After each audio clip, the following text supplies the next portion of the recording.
A very blessed day, everyone.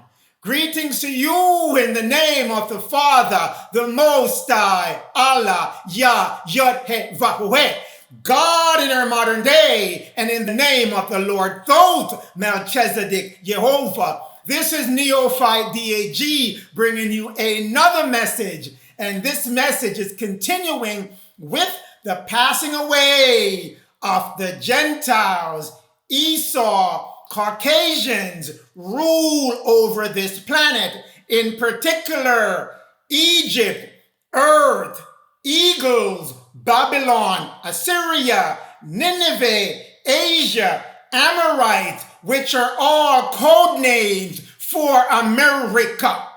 In this message, we're going to focus on the black nation land stolen in America.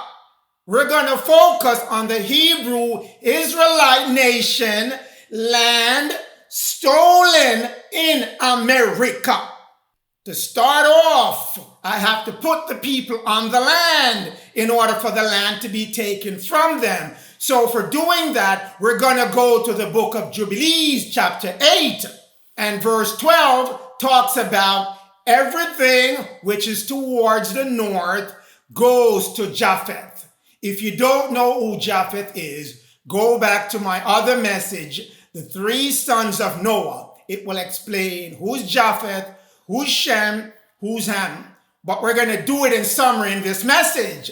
Japheth is the Caucasian race of man at the time of the Noah story. So the Caucasian race of man were given the northern part.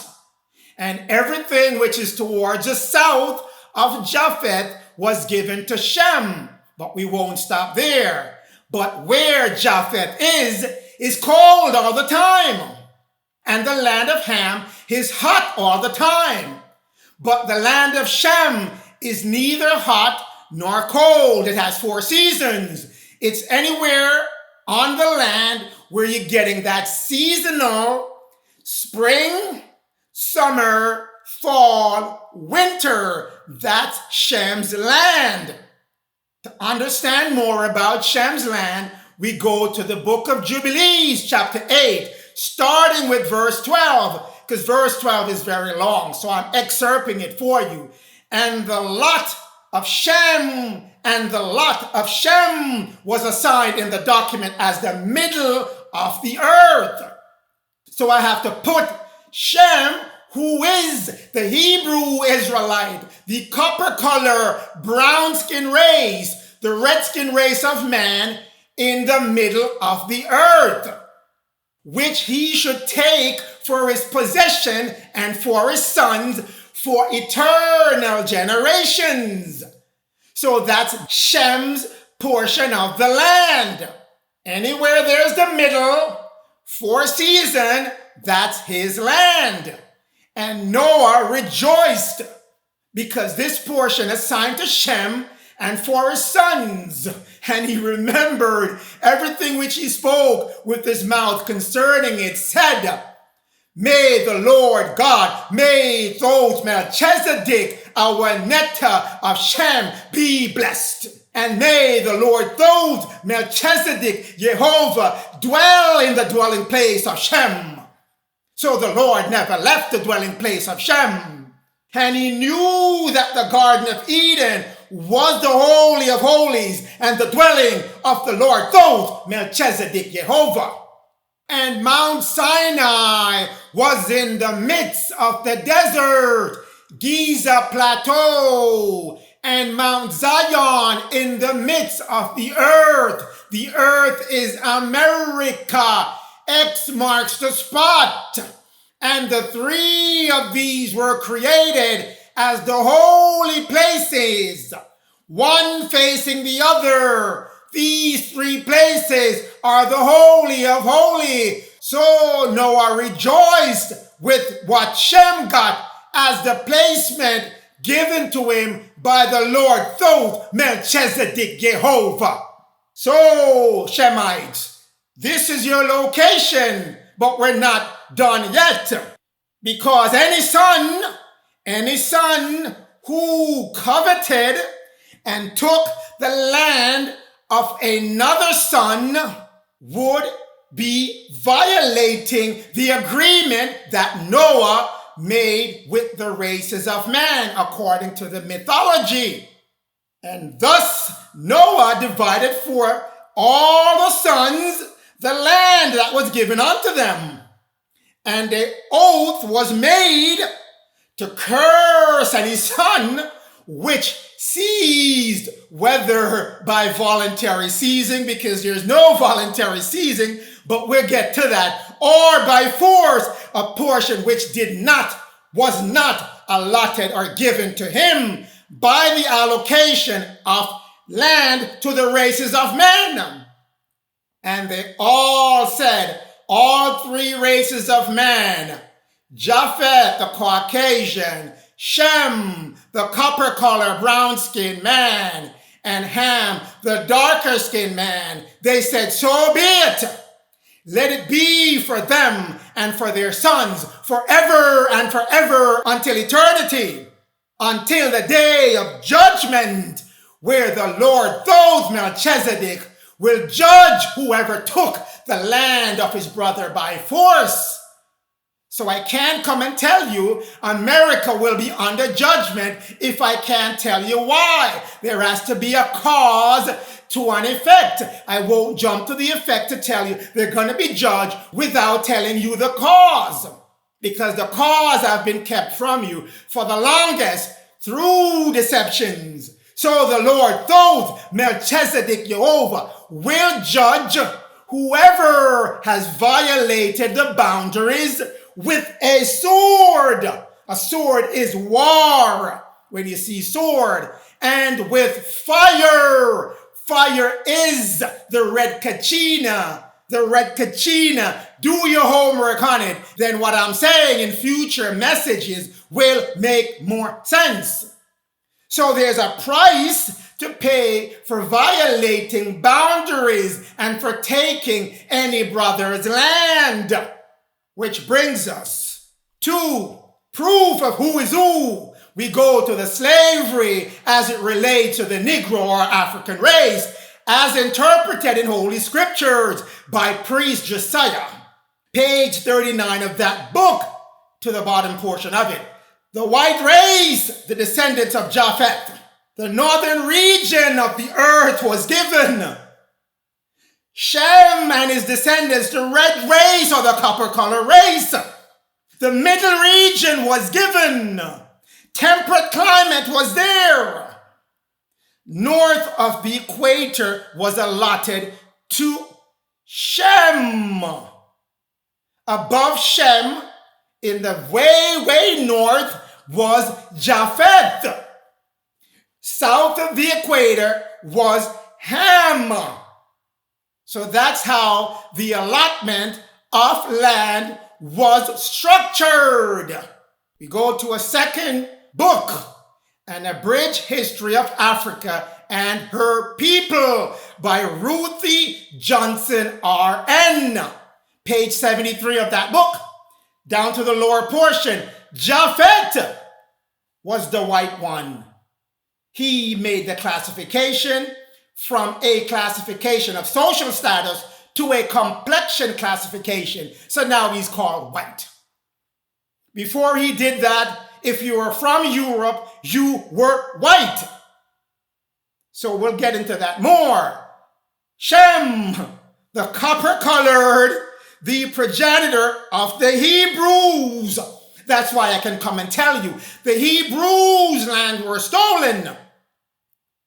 And Ham means heat, hence black. He's a darker complexion than of Shem.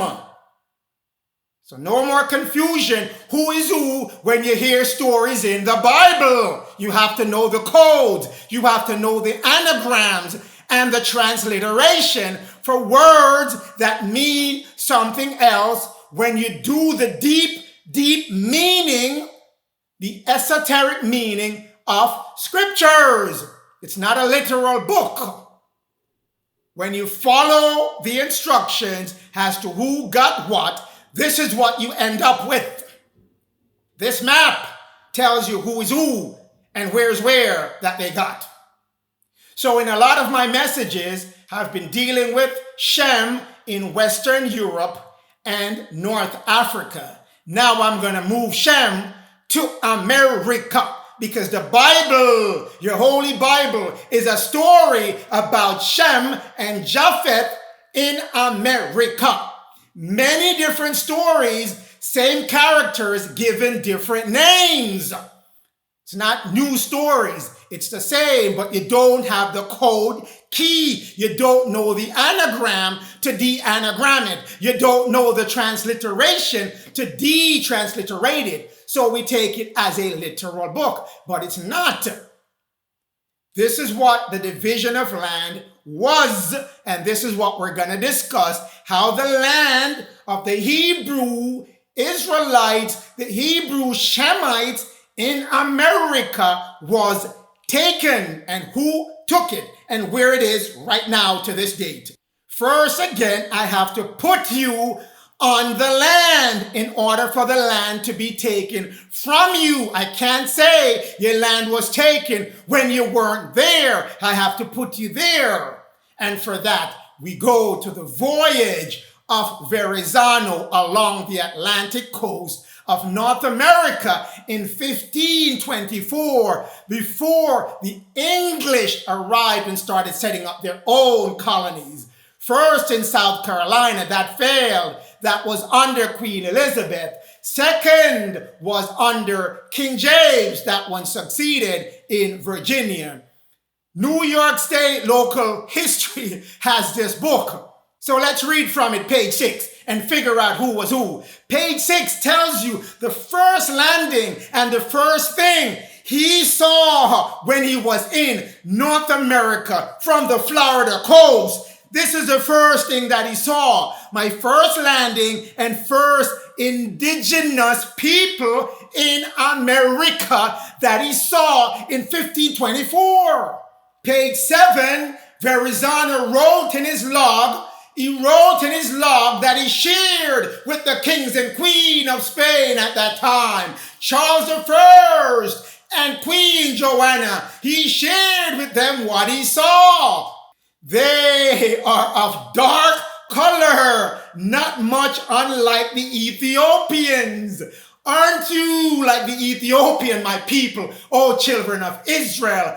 Aren't you like the Ethiopians? Same dark skin complexion. That's what Verrazano saw. So you were on the land. I'm not talking about the native Indians that you see now on your television, parading as Indians and the only Indians that were on the land. No, that's not it. You were on the land. Dark like the Ethiopians. You were there. But we're not finished there. Page 8 of this book. They went up further up the coast. They saw more people. Learned of these people that they are of dark color like the others. You were all over the coast of North America. You were there. You were not there. You were there. Page 9 of that book. You went up further, up to Block Island, up the Hudson. Verrazano kept seeing these people. He was a handsome man, made with hair fastened back in a knot of olive complexion. That's the man that he was seeing. Olive color. Confused about what olive is? Not the one on your plate. Let's figure out what olive is. Olivaster, taken from the word olive. Olive taken from this word, darkly brown, tawny complexion. Brown, tawny color, auburn. Olivaster, brown person that he's seeing. Dark brown person that he's seeing. A dark man. You were on the coast. You were there. We're not done yet. We're not done. Page 10 of that same book. Page 10. What did he say? With innumerable amount of people we passed them on the shore. You weren't just a sporadic bunch, little bit here, little bit there. No, you were much populated on the land. You were there. I have to put you on the land. You were there. Much populated with innumerable amount of people. You were there on the land. But we're still not done.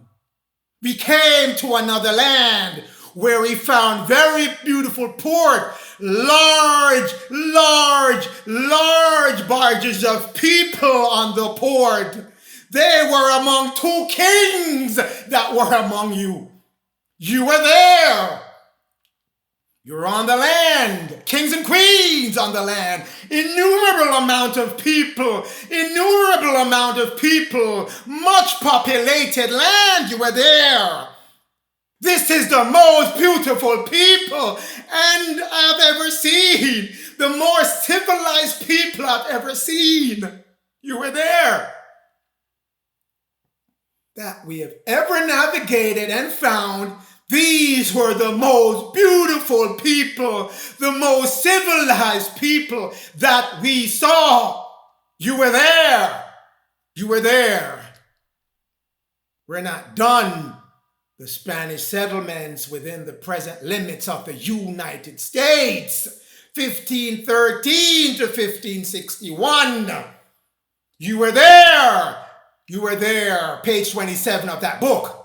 When the first Spaniards came to our continent, it was inhabited by copper-color natives.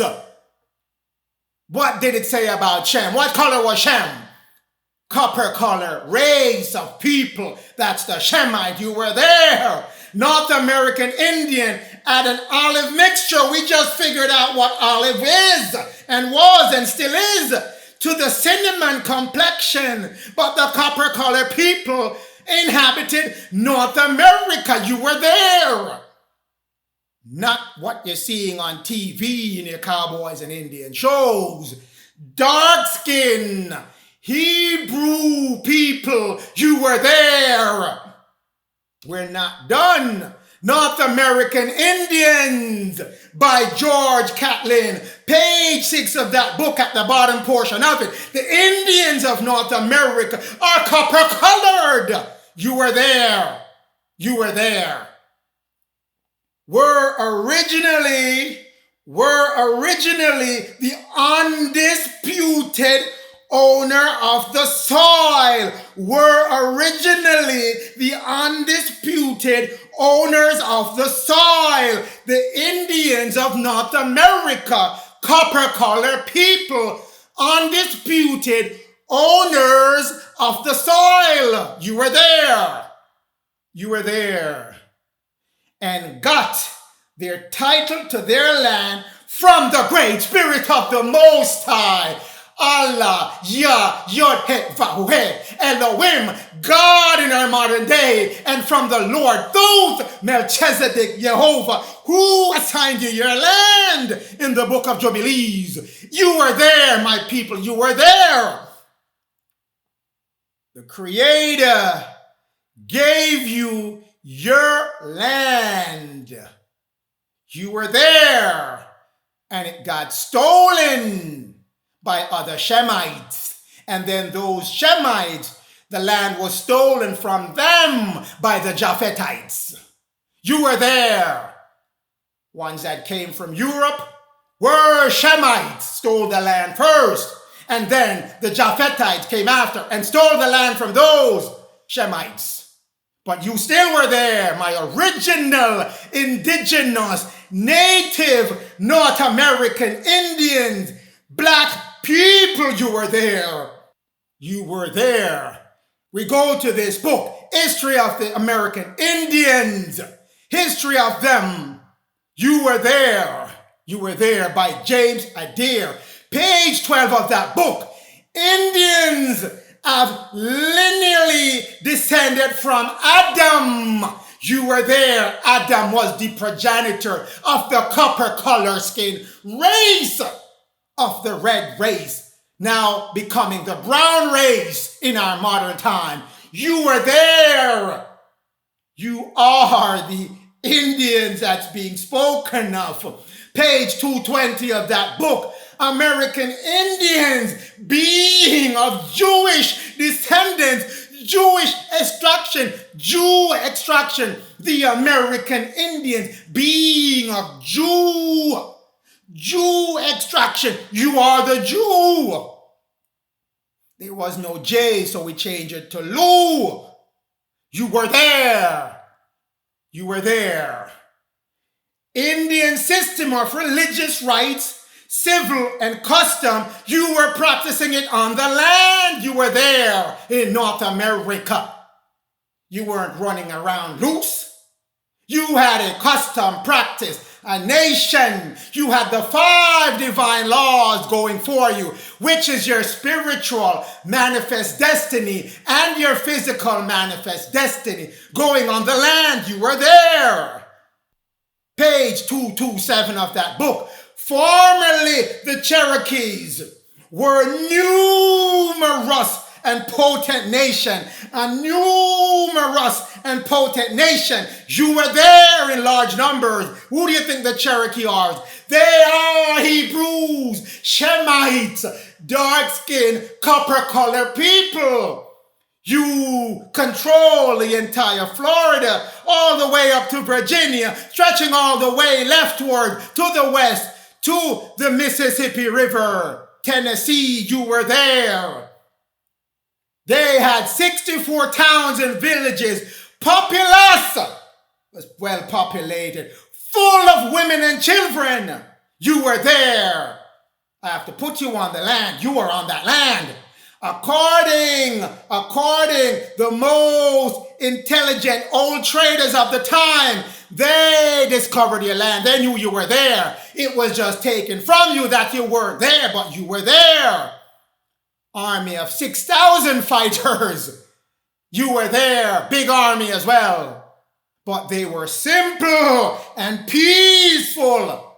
They were simple and peaceful. They only took what they wanted from the land, and they would not wage war unnecessarily. Their western and upper towns, which are situated among the Appalachian Mountains. That's why I'm telling you, you occupied all the way over to Tennessee and the Mississippi Valley. You were there, my people. Several of their towns of the southern branch of the Savannah River are now forsaken and destroyed when the English came on board. You were there, my people. You were there. To page 91 of that book of mixed kind. This is now your religion and your politics. You practice theocracy, which is a spiritual power of rulership.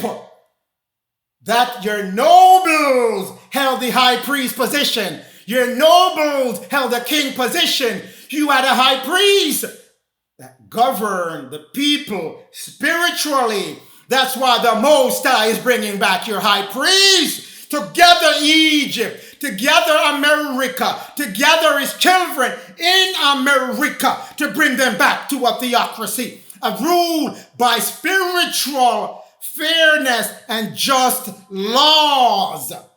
You were there. America being an accurate description of the new world. You were there, my people. You were there.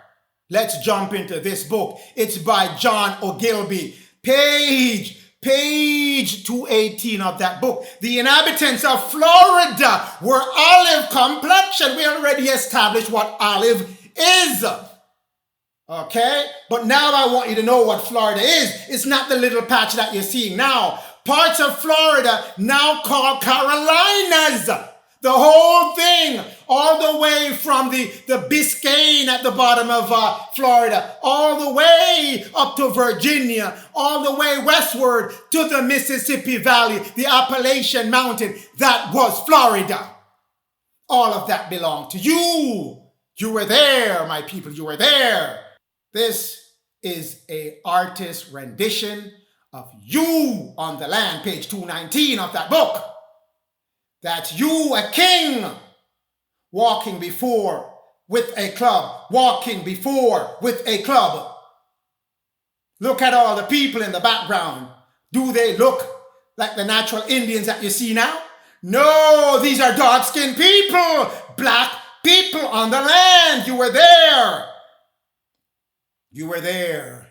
Take a good look. Soak it in. Because you are on your own land and you don't know that's your land. You were there.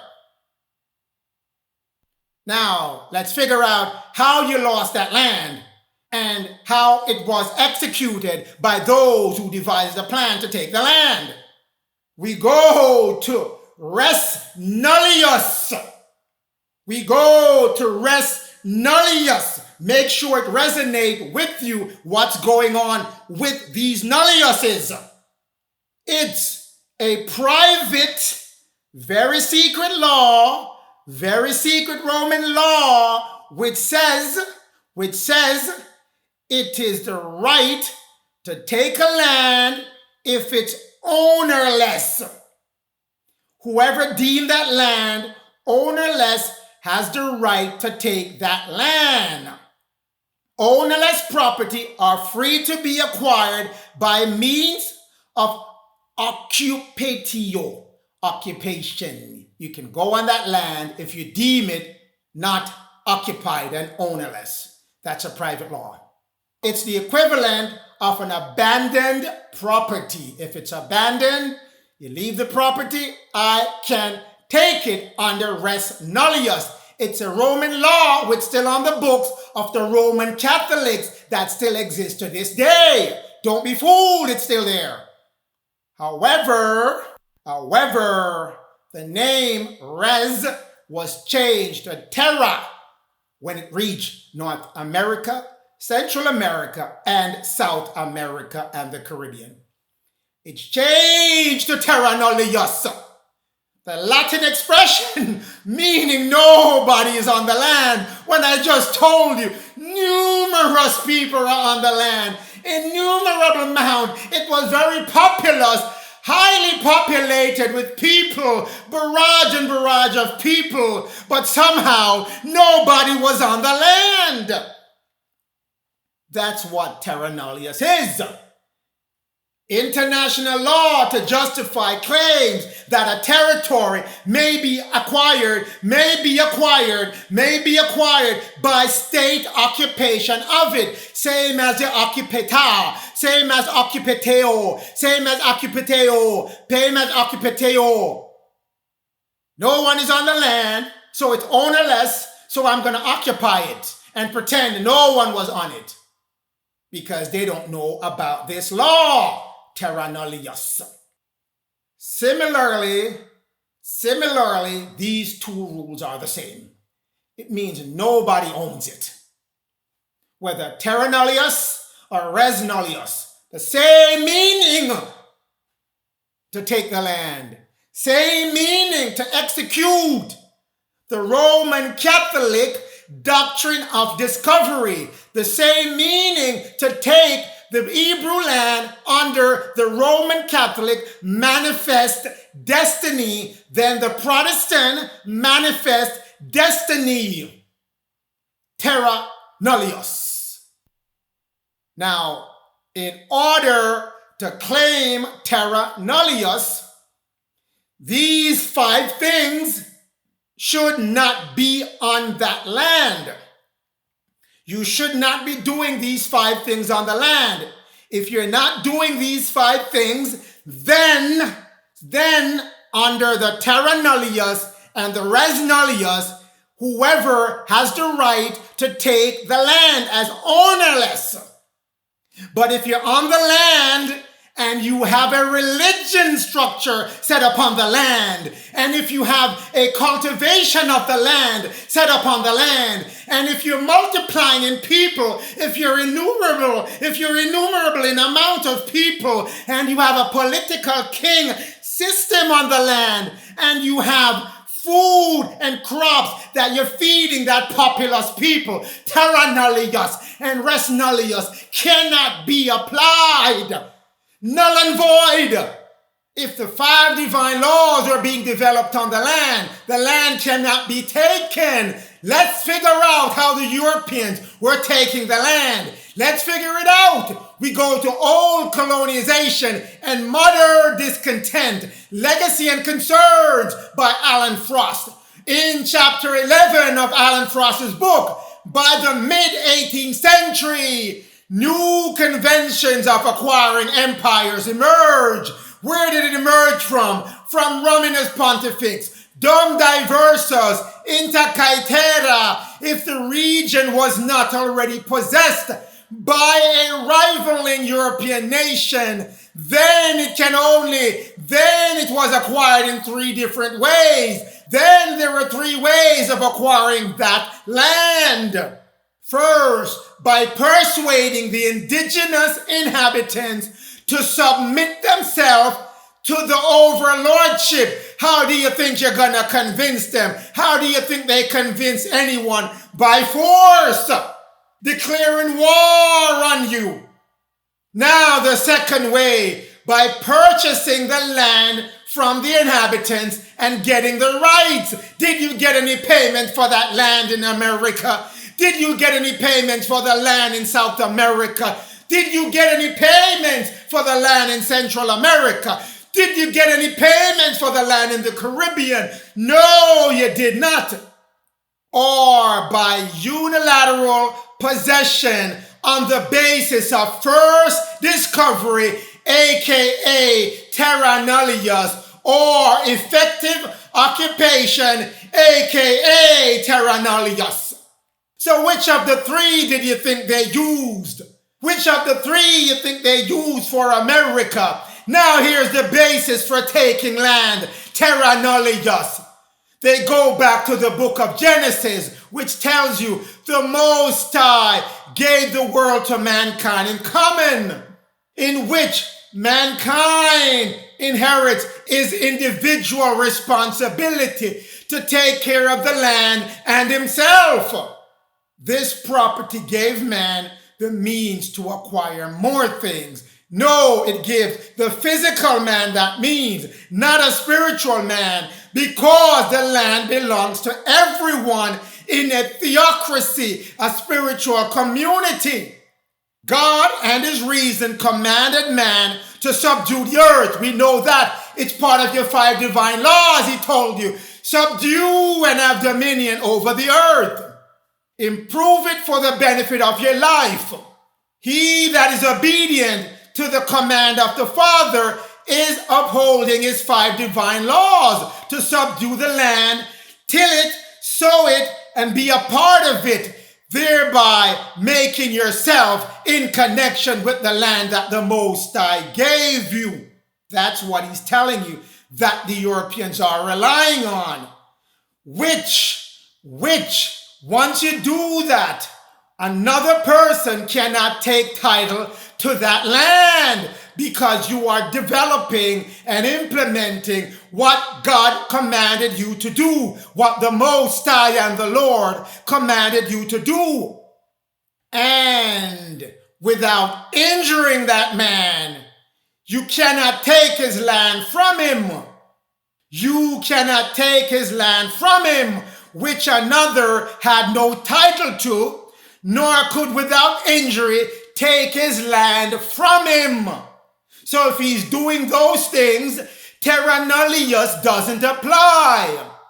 You did not purchase it with a proper receipt in your hand, so that one didn't apply. So therefore, it was taken by option number 1. Forcing the indigenous inhabitants to submit themselves to the overlordship, then claiming terra nullius. But let's continue to show you the 5 divine is needed.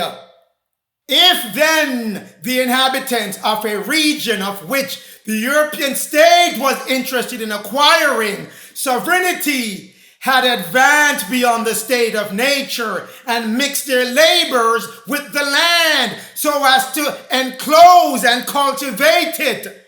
Economics, be fruitful. That's what the Most High and the Lord told you. made roads and raised houses and towns, and if they had formed themselves in a society, so shall multiply. That's what the Most High tell you again.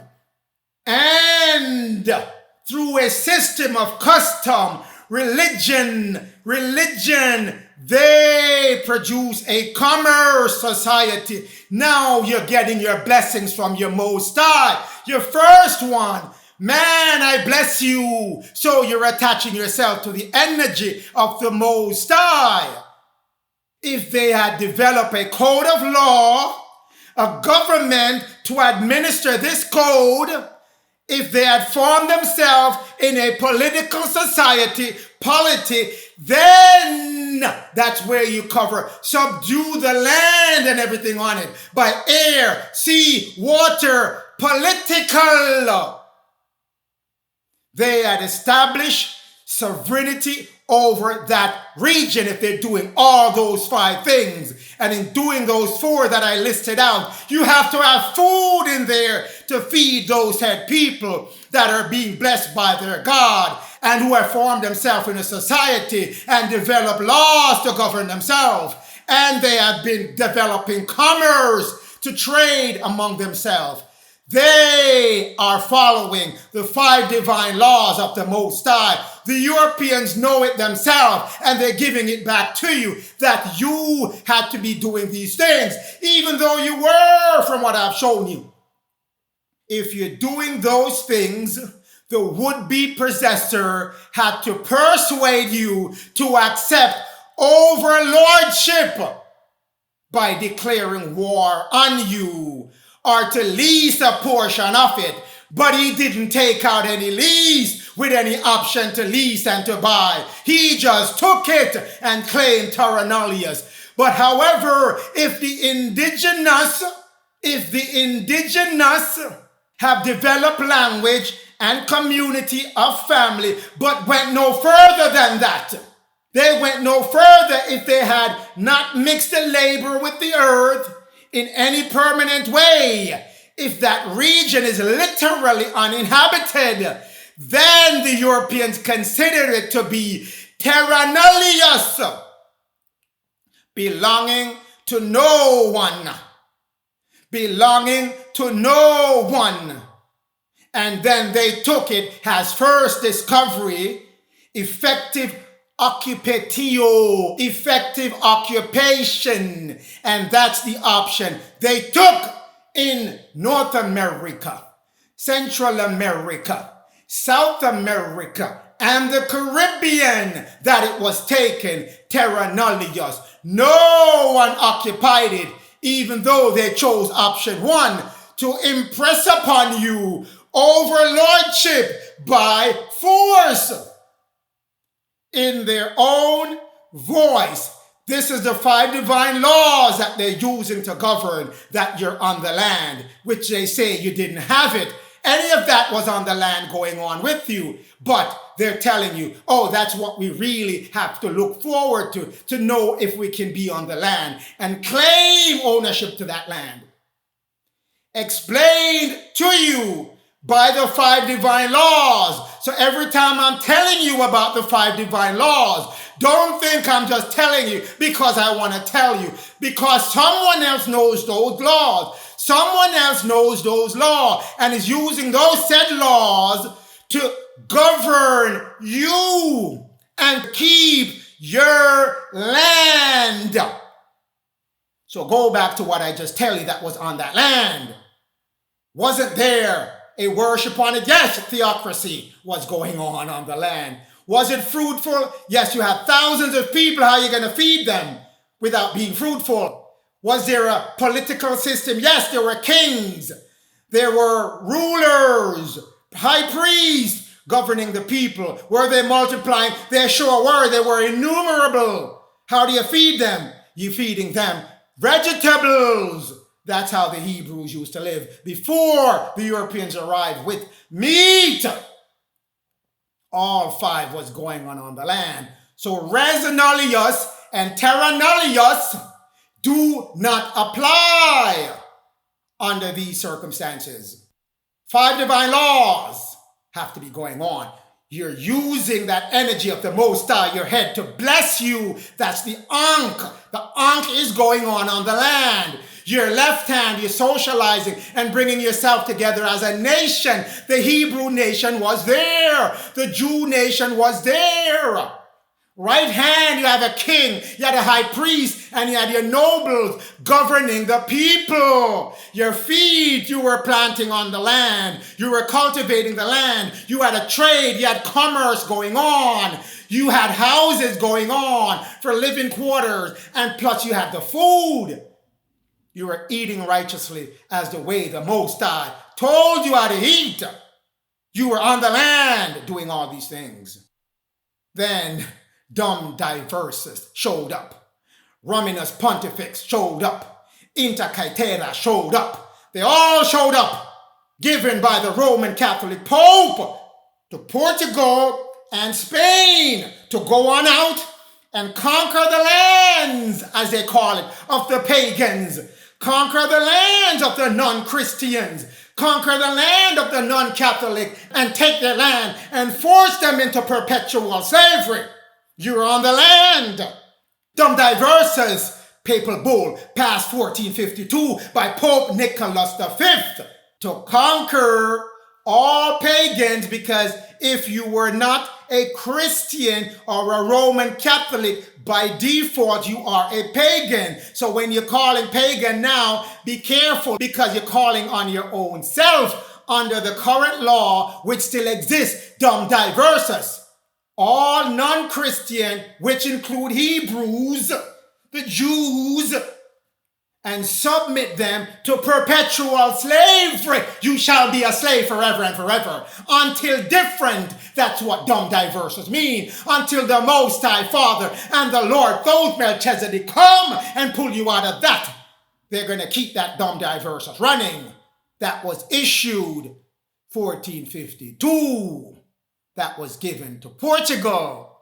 Romanus Pontifex, 1454, by the same Pope Nicholas to King Alfonso of Portugal as a follow-up to dumb diverses. Portugal dominion over the west coast of Africa and any other place that he can seize land from the non-Christians and put them into perpetual slavery. Romanus Pontifex, 1454, given to the Portuguese king. Feel no way that king was a black man. He was a Shemite. Wasn't a war on color. It was a war on religion. Do you see any color in the law? If you're a pagan or a Christian, that's what it came down to. If you're a Turk or a Christian, a Muslim or a Christian, that's what it come down to. Anyone who's a non-Christian, you're under these laws. Inter Caetera, issued to the Roman Catholic monarch Queen Isabel and King Ferdinand in Spain, setting them loose, turning them loose on Central America, the Caribbean, and the United States of America, ushering the voyage of Columbus, who was a black man too, be not fooled, and gave them access over the Azores and Cape Verde, where they can store all the Jews that they expelled from Spain were sent to Cape Verde and the Azores. With respect to the Portuguese, they sent all their Jews that they expelled from Portugal to Sao Tome, Malabo. That's where they send them. That's where they send them. And the Canary Islands. That's where they sent them. Sao Tome, Malabo, and the Canary Islands. That's where the Jews from the Portugal expulsion sent. Then they were shipped off to South America, Central America, and the Caribbean to sugarcane plantations, tobacco plantations, whatever plantations the Spaniards and the Portuguese were running. Then when the English had their own colonies in the Caribbean and in North America, they started to purchase slaves from the Portuguese, slaves from the Spaniards who were holding their Jewish expelled people in Sao Tome, Canary Islands, Malabo, Cape Verde. Those were the Guinea Coast slaves that were being sold. Be not fooled, O children of Israel. Think they were going on the landmass of Africa and buying slaves. No, they had enough on the Guinea Coast, those islands, that they marooned these people. Active slave trades were going on in Sao Tome, Canary Islands, Cape Verde. Oh, they were all going on. And Malabo. That's where your slaves were coming from that are in America. Only a few came from there. There were enough people, dark-skinned, melanated people on the ground in America to run their slave business. Now, I'm telling you that these were Shemites being turned loose on other Shemites in North America. I have to be able to prove it out to you. I have to be able to. Queen, Empress, Grand Duchess, and Regent, women rulers, AD 1328 to 1989 by Olga S. Upfeld. Page 42 of that book. Let's talk about King Ferdinand, who got that Inter Caetera from the Pope. Prince of Aragon, King of Sicily, Ferdinand. He was a good-looking youth, stocky and swarthy. For your convenience, I have swarthy on the right-hand side. Dark complexion. Wasn't no Gentiles, Caucasian coming over here, conquering any South America, Central America, Caribbean, and North America. No, these were dark-skinned people. Shemites converting to Catholics. Isabel, the Warrior Queen, by Kirsten Downey. Page 78 of that book. Ferdinand, he was darker complexion than Isabel, and they were swarthy. Ferdinand and Isabel, they're dark-skinned people. Swarthy again, dark complexion people. No Caucasians coming over or giving any orders to go capture South America, Central America, North America, and the Caribbean. All dark-skinned people. Same for Portugal, but I'm not going to spend time on Portugal because everything starts with Columbus in our history. Dark-skinned people sending Columbus over here. Do you think they're sending a Caucasian person to go take care of their business in foreign land? No! They're sending Columbus another dark-skinned man because dark-skinned people were in the rulership role in Europe, Western Europe. That's where the Shemite got, the middle of the planet. Spain's Golden Queen Isabella by Iris Noble, page 39 of that book. Dark skin is he. Dark skin is Ferdinand. Dark skin is Ferdinand. His daughter Joanna, who became the queen and married Charles V, was a dark-faced woman. A dark-skinned woman. Charles V was a dark-skinned man. Dark-skinned people sending out other dark-skinned people to go conquer other dark-skinned people in North America, Central America, South America, and the Caribbean. Isabella of Castile, the first Renaissance queen by Nancy Rubin. Chapter 31 at the beginning. Isabella gave birth to a robust female child. Joanna was darker in complexion. Dark-skinned queen of Spain after she took over from Ferdinand, her father. Dark-skinned people at the time of Verrazano travel. He's reporting back to dark-skinned people who sent him to discover and to map out North America. So dark-skinned people subjugating other dark-skinned people. When they arrived, when they arrive. Requerimiento, Spanish requirement of 1513. That's what Ferdinand equipped his conquerors with, his other Shemite conquerors, with an order, a divinely ordained right to take possession of the territory of America and to subjugate, to oppress, to kill, rape, rob, and exploit by any means necessary to fight the native dark-skinned copper-colored people that were on the land.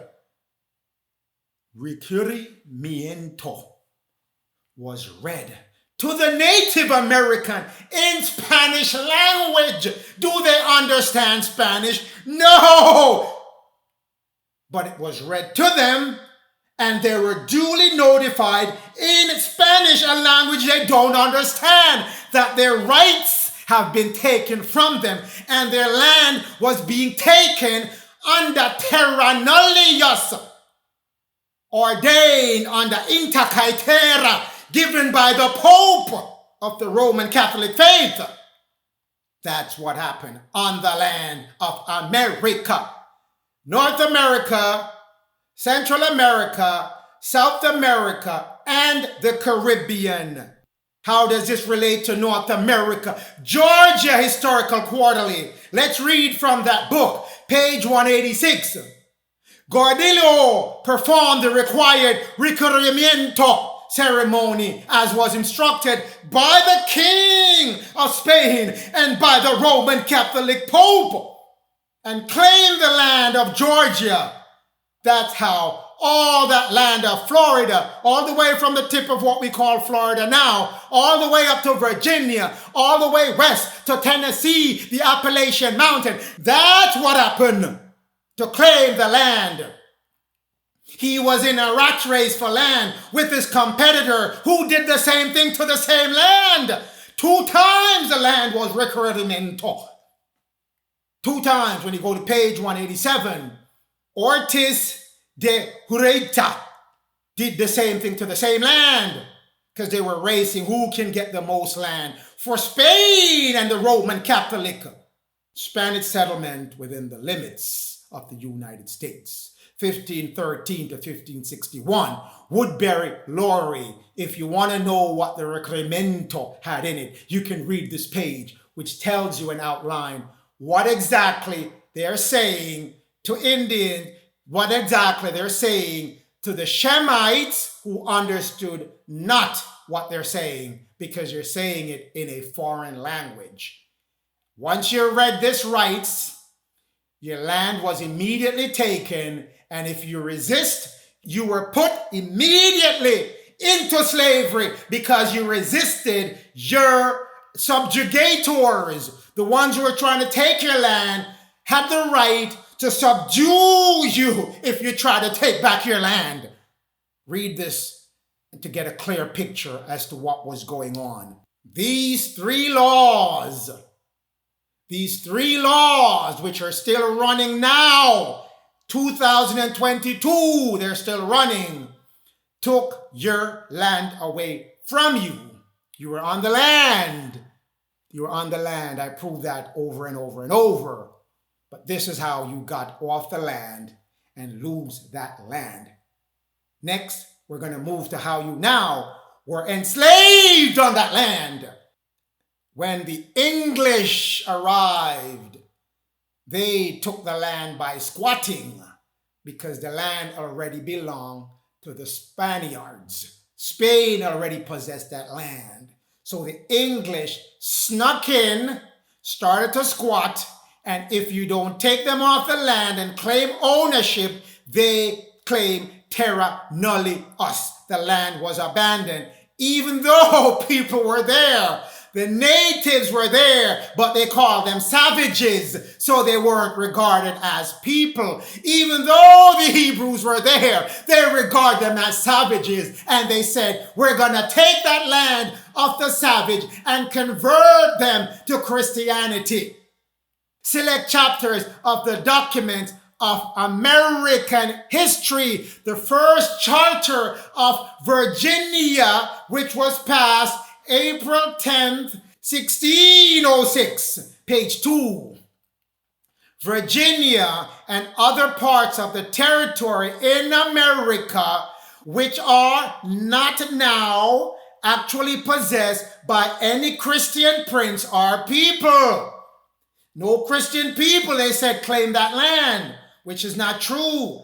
The Spaniards owned that land, but they weren't cultivating it based on the 5 divine laws. So the English said, in propagating our Christian faith, we are going to do this. For those who still live in darkness, for the Hebrews who still live in darkness because they're not Christians, and miserable ignorance they're living in because they're not Christians, they don't know the true knowledge because they're Hebrew. We're going to change their worship and move them to the worship of their Protestant God. And may in time bring the infidels and the savages, the Hebrews, bring those infidel Hebrews that are savages, living in those parts, to human civility and to settle and quiet them down into our style of government. That's what the first charter is and was, to claim that terra nullius from Spain to the English. Virginia Charter, 1606. But the English were not done. They were just getting started. They were just warming up. They were just warming up. Journals of the House of the Burgesses of Virginia, 1619, that's when the first official law came in to take over America and to set up a political structure with laws, English laws that will further suppress the Hebrew nation in Virginia and all that land that encompasses Virginia. Virginia land wasn't just Virginia. It included North Carolina and South Carolina and part of Georgia. So in 1619, they formed an assembly. They convened on July 30th, 1619. That's where your 400 year of affliction set in with this convening. On August 2nd, remember they said you're an infidel and they have to do whatever they can to convert you. On August 2nd, that's when they start that clock of the 400 year affliction. Page 10 of that book, which talks about what happened on August 2nd. Be it enacted by this present assembly, that having a surer foundation of this conversion of the Indians, this conversion of the Jews, this conversion of the Hebrew to the Christian, Protestant religion, or whatever other religion except their religion, to Christian religion, we are going to enact a law that all their children should be educated in the Christian faith. Take them away from being a Hebrew. Take them away from being Jew. Take them away from being Israelite. They have to now convert to Christian Protestant religion. That's what started your clock in 1619. And that was just the beginning. Laws of Virginia, statutes at large, because they keep changing the law in order to afflict you more. Statutes at large being a collection of laws of Virginia, where I just convened in 1619. I'm coming together again in 1670. I'm not done yet, they said. What time an Indian have to serve in their affliction of perpetual slavery. They're writing laws about it. Act 12. It is resolved and enacted that all Indian servants, all Hebrews, all Hebrews, not being of a Christian that we wanted them to be, shall be for life their slave, for life a slave, if they are imported by shipping them in. So if I ship you down the Mississippi River, you are now a slave for life. Doesn't matter how far I ship you. I just have to bring you in by a ship, and you are a slave for your life. If I don't bring you by ship and I bring you by land, then you shall serve 30 years if you are a child. And if you're a man and woman, 12 more years added on to your service. Who enacted that law? King James' son, Charles II, 1670. That's when that was enacted. To inflict more on the Hebrew Indians that were in America after your land was taken by res nullius, aka terra nullius. They're still not done. 1682, they came up with a new version of it. They said, Hear what we're gonna do. The shipping business is not working out. We can't ship them anymore because we keep shipping them to Jamaica and shipping them back, but it's costing too much. Whichever one of them giving problems, we'll ship them out. But then we ship them back. It's costing us too much. So we're going to scrap this whole shipping business. We're going to scrap it. We're going to scrap that shipping idea. So they repealed that law about shipping you here and there and where and here. That went out the window. But don't think they were generous in their hearts about it. No, they were not. They came up with a new cunning version of it. If another Indian sold a Hebrew Israelite to them, then that Hebrew Israelite is a slave forever. So I'm not going to ship you all about the place. No more cargoes. All I'm going to do is pay another Indian to go capture you and bring you to me. And then you are a slave for life. And that's how you get the distinction between the $5 Indian and the Hebrew Indian. Because they paid the other type of Indian to come and catch you and sell you to them. And then you are a slave for life. Act 1 of the November 1682 law that was passed. That's what the summary of it is and was. We hereby repeal that law. We hereby repeal that law. And now we're going to institute a new law. All Indians sold by our neighboring Indians or any other trafficker with us as a slave shall now be adjudged and deemed and taken to be a slave for life. That's what they changed the shipping business to go capture someone for me and then I'll turn that person in a slave. Which brings us to the relationship between the North American Indians and the Jamaican Indians. The North American Hebrews and the Jamaican Hebrews. Both are the same people. North America, the biggest English colony. What was the second and the closest neighbor to North America? Jamaica. When I'm doing that shipping route, because if I shipped you by land, you are not a slave for life. I have to let you go after a certain time. But if I ship you to Jamaica, you are a slave for life on my plantation in Jamaica. And I also have another plantation in America. So I ship you back and forth, depending on how much you're giving trouble or how much you're working or how much offspring you had in each location. I send you back and forth so I can keep you in perpetual slavery.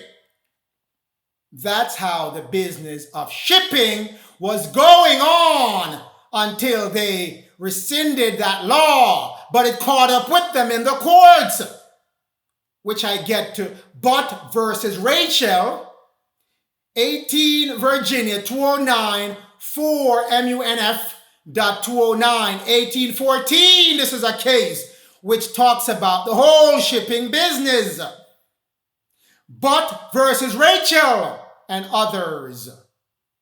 They had shipped Indian from United States of America, Virginia to be exact, to Jamaica, which they have done. Many of the Indians were shipped out there. Many were shipped from Jamaica to America. Because again, if I ship you, you are a slave for life. So if I catch you in Jamaica as an Indian, I ship you to United States, you are a slave for life. But if you're on the land of Jamaica and I capture you there and keep you there, I cannot make you a slave for life. I have to let you go. 30 years if you're a child. 12 if you're an adult. But if I ship you, you are slave for life. But versus Rachel, kick that door wide open and say, no more can that happen, because in 1691, Virginia passed a law that you can't enslave any more of the Hebrew Israelites. Any more of them can be put in slavery. No perpetual slavery to them. So a slave descendant which came from Jamaica, but her parents were shipped from America to Jamaica. Later on, when she grew up, she decided to go back, not on her own, but her slave master, trying to take her back to Virginia to continue to enslave her as they were doing in Jamaica. And she found out about the law that you cannot enslave anyone who's an Indian living in Virginia that were part of that old lineage. And she claimed her freedom in courts of Virginia, and she won. And then they said, listen, we really have to shut down the shipping business and keep this law quiet, because every slave can free themselves under this law. But versus Rachel, it exposed that whole shipping business and deemed no Native American Indians brought into Virginia since the year 1691, the year when the law changed that you can no longer subject the Hebrew Indians under perpetual slavery, could under any circumstances be made a slave. So they could not bring back slaves from Jamaica to America, or from America to Jamaica, because that slave would be immediately free. And they didn't want to free you. More information on But versus Rachel, which again talks about American Indian slaves imported to Jamaica. Many of the Indian slaves went to Jamaica. If you really were giving trouble, they send you to Nova Scotia, where it's cold.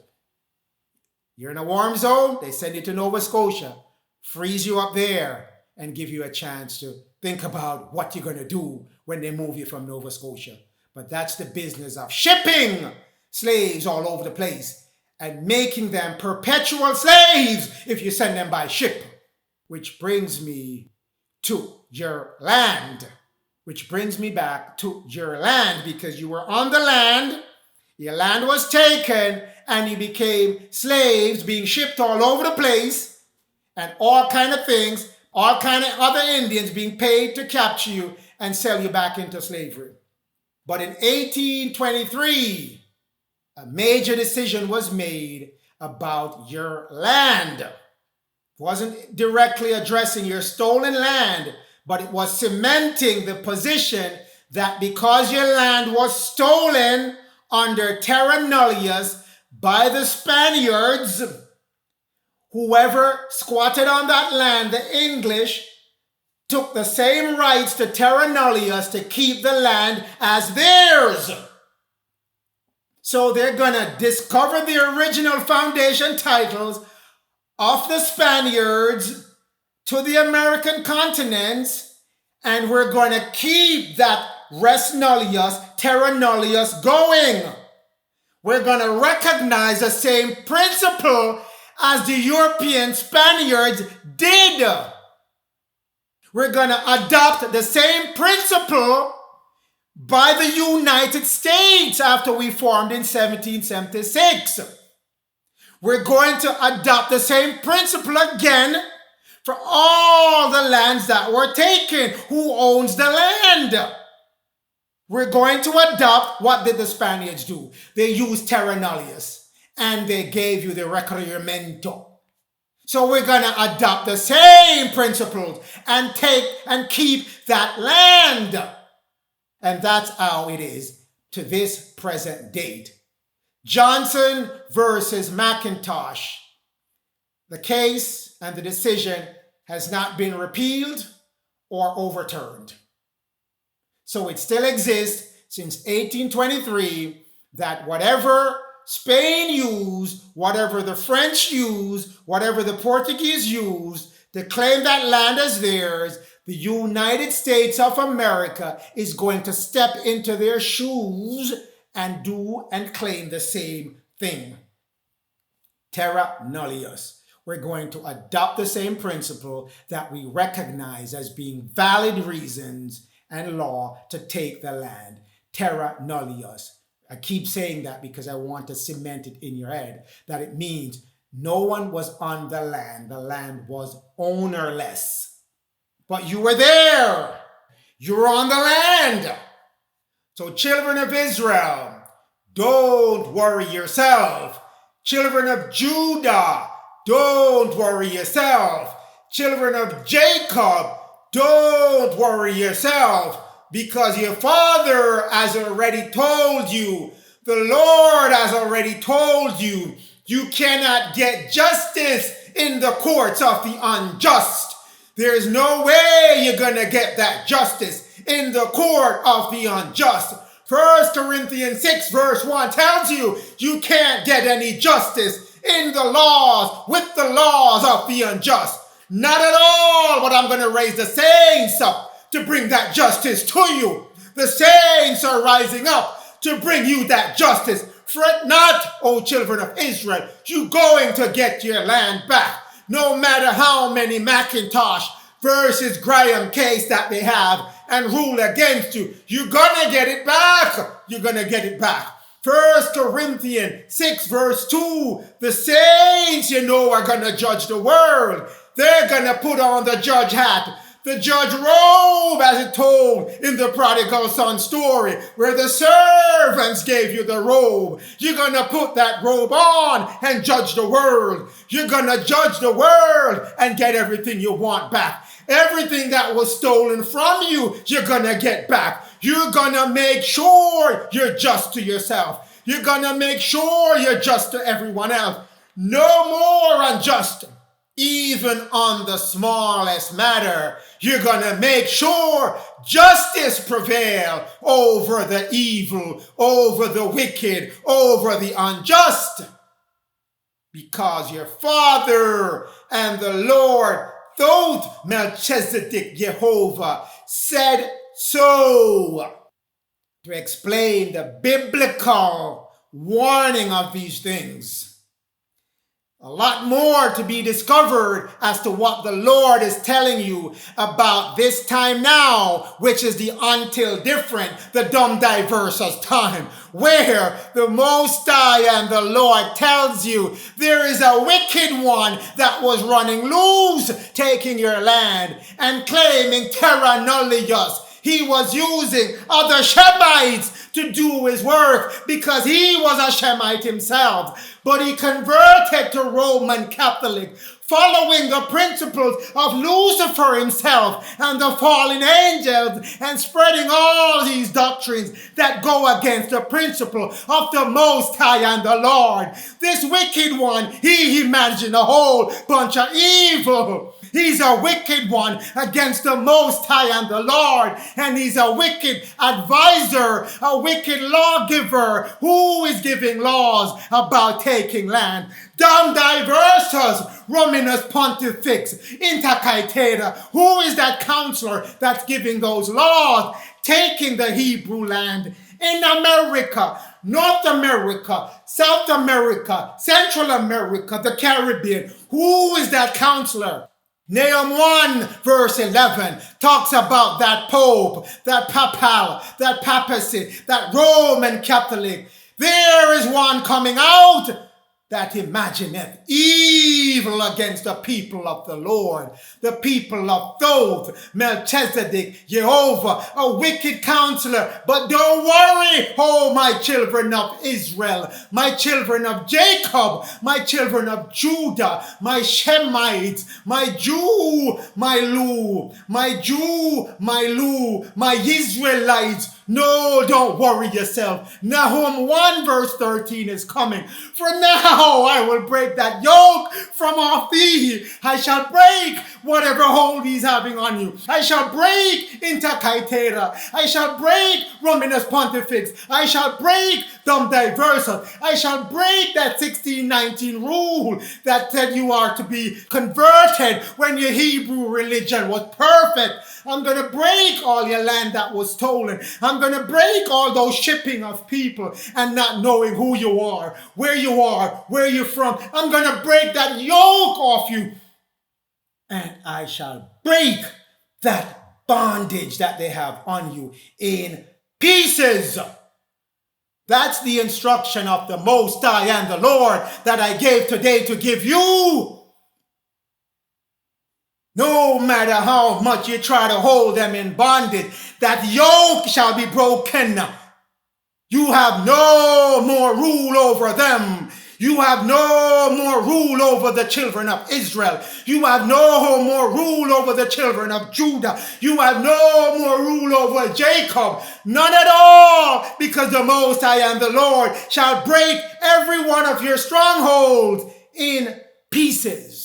And don't think I forgot about the land.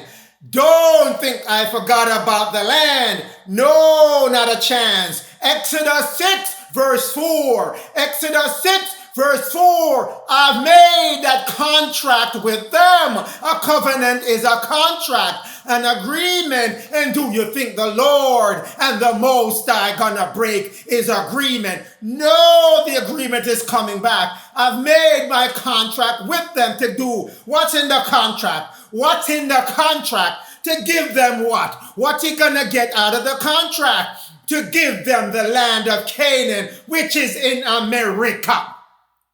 The land of their sojourning, the land of their pilgrimage. They're going to sojourn in that land until I bring them back from being a stranger. What did it say in Genesis 15:13? Didn't it say you were a stranger in your own land? Didn't it say that? Didn't it say that? But he said, no more shall you be a stranger in your own land that you're sojourning. So don't think your father forgot about the land. He has to honor his covenant, his agreement, his contract with you that he made with your ancestors. No, we're not done yet. Leviticus 26 verse 42, I'll remember the covenant with Jacob, and I'll remember my agreement with Isaac, and I'll remember my contract with Abraham, and I will remember it, but also I'll remember the land. I will remember the land. Don't think your father forgot about your land. Don't think he forgot about the land. Don't think he forgot about the agreement. The time for the agreement to be fulfilled now, because the light has reached Israel. The light is coming to Jacob. The light has reached Judah. And now you're coming back into the covenant, the contract with the Father. You're following his plan, and you're moving back to be the people and a nation with your 5 divine laws ready and waiting for you. Genesis 15 verse 18. In the same day the Lord made agreement. He made a contract with Abraham. What's in the contract?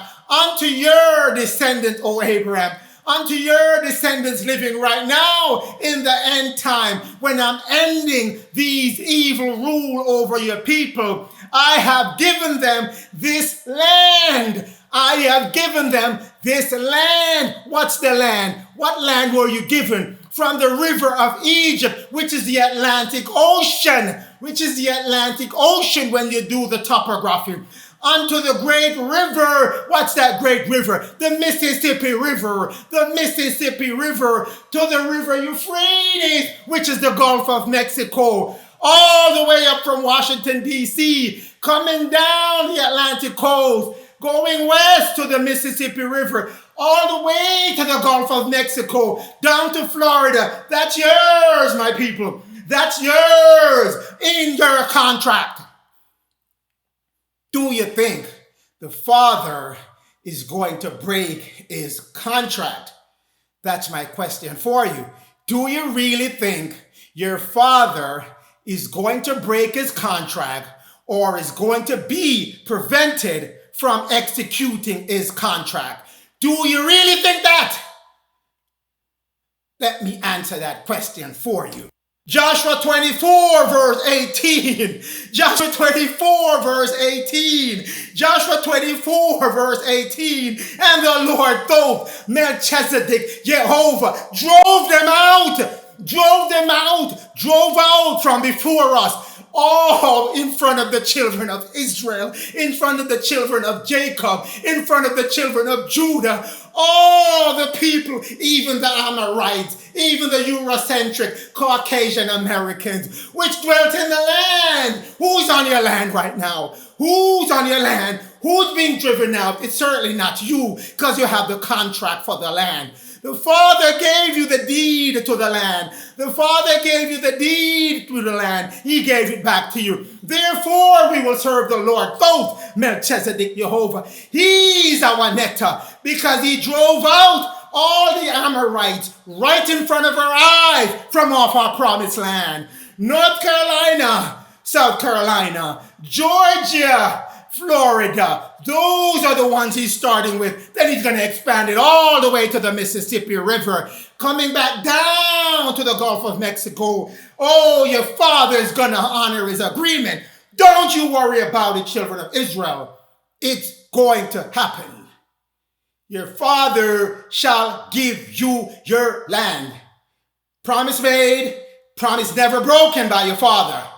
And now, all contracts have to be executed at the end time. So when your brother coveted your land, the first brother among the Shemites, and then he got overtaken by the Japhethites, and the Japhethites are the ones now standing holding the land. When the music stops, they won't have a chair to sit on. They won't have that chair to sit on, and you don't want to be standing alone when the music stops. Now you're going to be driven off the land, because he has to fulfill the agreement that anyone who coveteth the land shall be put to the sword and the fire. Sword, war, fire, Rekachina. That's the asteroid, meteor coming to devastate the land of the Amorites. I shall set fire to Egypt. That's what the Lord says. I shall set fire to Egypt and destroy their foundation, their wicked 5 divine laws. With that said, stand strong, O children of Israel. Stand strong, O children of Judah. Stand strong, O Jacob. Stand strong in the name of the Most High. Allah, Yah, Yod, He, Vahuhe, Elohim, God in our modern day, and in the name of the Lord Thoth, Melchizedek, Jehovah. Praise be unto you always and forever and for eternity. And we'll continue the other part of this message